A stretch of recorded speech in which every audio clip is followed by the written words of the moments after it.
আওয়ামী লীগের করা আইনেই দলটির বিরুদ্ধে মানবতাবিরোধী অপরাধের বিচার হবে একথা জানিয়ে আন্তর্জাতিক অপরাধ ট্রাইব্যুনালের চিফ প্রসিকিউটর আমিনুল ইসলাম বলেন, তদন্ত চলছে, অপরাধ প্রমাণ হলে দল নিষিদ্ধ করারও বিধান রয়েছে আন্তর্জাতিক অপরাধ ট্রাইব্যুনালের আইনে। শেখ হাসিনাকে দেশে ফিরে বিচারের মুখোমুখি হওয়ার আহ্বান জানান তিনি। আরও জানাচ্ছেন হুমায়ুন চিশতি।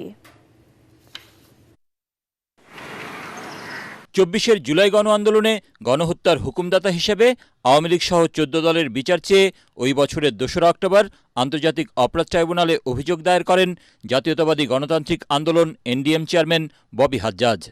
অভিযোগ আমলে নিয়ে তদন্ত করছে ট্রাইব্যুনালের তদন্ত সংস্থা। ১৬, ১৭, ১৮ বছর বয়স, গুলি খেয়ে হাত খুলে গেছে, গুলি খেয়ে পা খুলে গেছে, এবং এরা যারা জীবিত বেঁচে আছে, কত হাজার প্রাণ হারিয়েছে সেটা পর্যন্ত আমরা জানি না। জুলাই গণ আন্দোলনের দ্বিতীয় বর্ষপূর্তির এক অনুষ্ঠানে কার্যক্রম নিষিদ্ধ আওয়ামী লীগকে শিগগিরই বিচারের মুখোমুখি করা হবে বলে জানান স্বরাষ্ট্রমন্ত্রী। আওয়ামী লীগ বাংলাদেশে আর কোনোদিন রাজনীতি করতে পারবে না। রাজনৈতিক দল হিসেবে আওয়ামী লীগের বিচার দাবি করেছি আমরা, আপনারা দাবি করেছেন, তদন্ত পরিচালিত হচ্ছে। চিফ প্রসিকিউটর আমিনুল ইসলাম নিজ কার্যালয়ে সাংবাদিকদের বলেন, আওয়ামী লীগের করা আইনেই দলটির বিচার করা সম্ভব। শুধু জুলাই গণ আন্দোলন নয়, ২০০৯ সালে ক্ষমতায় আসার পর থেকে আওয়ামী লীগের বিভিন্ন মানবতাবিরোধী অপরাধমূলক কর্মকাণ্ডের তদন্ত হচ্ছে। ২০০৯ সালে যখন তারা ক্ষমতায় আসলো, ২০১০ সালের পর থেকে তারা বাংলাদেশে একটা ফ্যাসিজম রাষ্ট্র কায়েম করলো।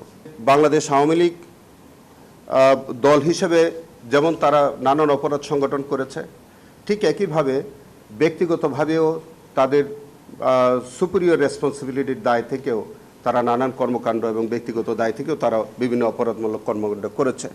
এখন আইন অনুযায়ী এইগুলোর সকল কিছুরই বিচারের ব্যবস্থা আইন অনুযায়ী আছে।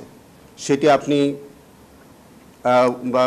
ইন্টারন্যাশনাল ক্রাইমস ট্রাইব্যুনাল অ্যাক্ট 1973 যেটা তারা প্রণয়ন করেছিল, সন্ত্রাস বিরোধী আইন 2009 যেটা তারা প্রণয়ন করেছিল, আন্তর্জাতিক অপরাধ ট্রাইব্যুনালের যে তদন্ত সংস্থা তারা সেটা তদন্ত করছে। ক্ষমতাচ্যুত প্রধানমন্ত্রী শেখ হাসিনার দেশে ফেরা প্রসঙ্গে চিফ প্রসিকিউটর বলেন, তার দেশে ফিরে আপিল করার মাধ্যমে বিচারের মুখোমুখি হওয়া উচিত।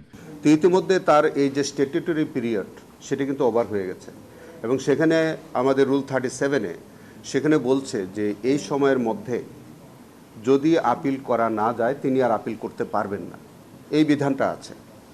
এখন তিনি যদি আসেন এবং তিনি যদি কোনো আইনগত পদক্ষেপ নিতে চান, তখনকার অবস্থা কি হয় সেটা বোঝা যাবে।